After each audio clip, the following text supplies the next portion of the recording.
Alhamdulillah, wassalatu wassalamu ala rasulillah wa ala alihi wa ashabihi wa man wala ma ba'du.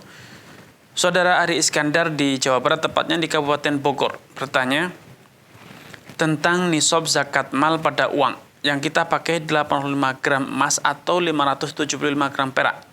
Soalnya antara 85 gram emas dengan 575 perak, selisihnya sangat jauh apabila diuangkan.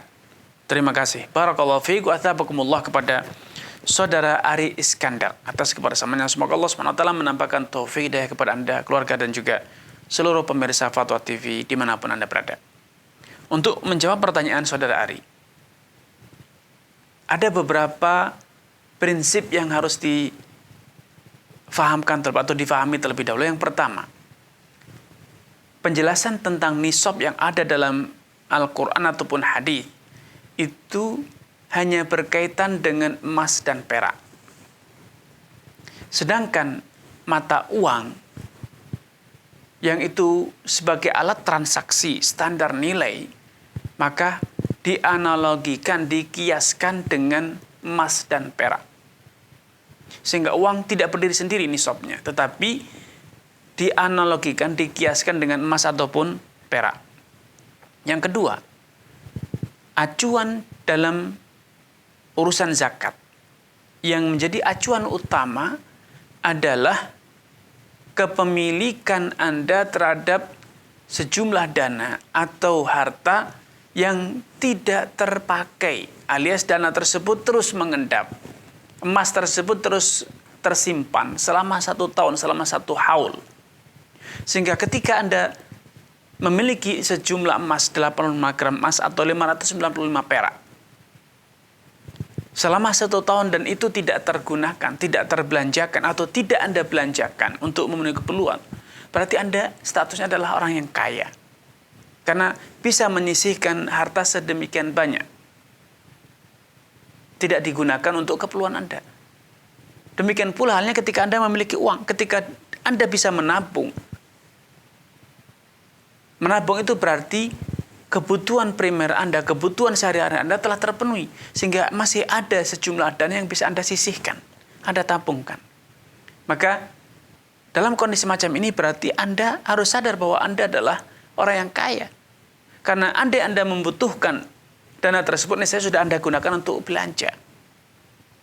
Ketika dana tersebut mengendap, berarti Anda kaya raya. Dan Allah telah mengatakan, dalam Rasulullah SAW telah menyatakan, tu'khadhu min aghniyaihim faturadu ala fuqaraihim. Zakat itu dipungut dari orang kaya dan didistribusikan kepada orang miskin. Yang ketiga, dalam urusan zakat, yang lebih dikedepankan, yang diprioritaskan, karena zakat itu adalah sebagai instrumen sosial untuk menyantuni orang-orang yang membutuhkan. Maka pertimbangan utamanya adalah orang-orang yang berhak menerima, karena mereka lah orang yang betul-betul sedang dalam kondisi emergensi, sedang dalam kondisi darurat, yang membutuhkan uluran tangan Anda. Karena mereka dalam kondisi darurat, dalam kondisi memang betul-betul sangat membutuhkan terhadap uluran tangan Anda, maka mereka lebih diprioritaskan, lebih dijadikan pertimbangan utama dibanding pihak yang berkewajiban zakat. Karena pihak yang berkewajiban zakat memiliki kemampuan, sudah dikategorikan sebagai orang yang kaya karena mampu menyimpan dana, menyimpan uang selama 1 tahun tanpa dibutuhkan, tanpa dibelanjakan. Berarti itu kaya. Makanya yang harus diperhatikan di sini adalah manakah nisab yang paling bermanfaat, mewujudkan kemaslahatan terbesar, terutama bagi siapa? Bagi orang yang berhak menerima zakat, yaitu kaum fuqara dan masakin. Kalau Anda mengacu kepada nisab emas dan itu lebih menguntungkan kaum fuqara dan masakin, maka Anda harus menggunakan acuan nisab emas, ya.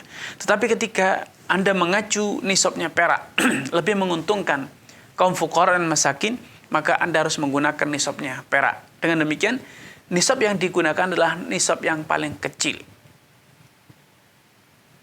Berarti kalau Anda katakan nisab perak saat ini sangat kecil, sebagian orang mengatakan nisabnya di kisaran angka 8 atau 10 juta, Sedangkan dana Anda misalnya 40 juta. Kalau dibelikan emas belum mencapai 1 nisab. Tetapi kalau dibelanjakan perak sudah mencapai nisab. Maka dalam hal ini Anda sudah berkewajiban bayar zakat. Kenapa? 40 juta tersebut nganggur. Tersimpan di rekening Anda, tersimpan di tabungan Anda, tidak Anda belanjakan. Sedangkan kebutuhan sehari-hari Anda telah Allah penuhi. Anda memiliki kemampuan memenuhi kebutuhan Anda. Berarti Anda mampu, Anda kaya. Sudah sepatutnya Anda mulai menyantuni saudara Anda yang dalam kehidupan sehari-hari, selama 1 tahun, seringkali mereka tidak bisa memenuhi kebutuhannya.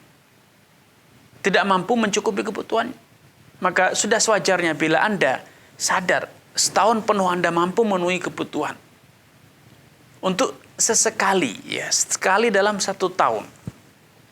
Anda menyantuni saudara Anda yang sepanjang tahun tidak mampu memenuhi kebutuhannya.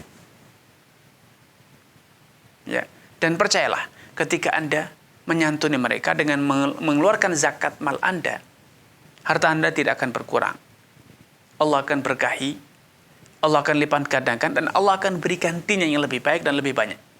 Mana qasad shadaqatun min mal. Sedekah itu tidak akan berdampak menjadikan harta Anda berkurang, menjadikan Anda jatuh miskin. Bahkan yang terjadi sebaliknya, Allah telah berjanji bahwa orang-orang yang bersedekah, orang-orang yang berinfak, Allah akan beri gantinya. Sehingga dengan Anda mengeluarkan zakat, Allah akan berkahi sehingga usaha Anda, pekerjaan Anda akan lebih barokah dan membawa banyak keuntungan, serta pintu-pintu celah-celah terjadinya kebutuhan itu bisa jadi Allah tutup sehingga Anda sehat walafiat sepanjang tahun, anak keluarga Anda sehat walafiat, rumah Anda tidak rusak, kendaraan Anda tidak rusak. Allah bagian dari keberkahan dari Anda menunaikan zakat. Allah Ta'ala alam.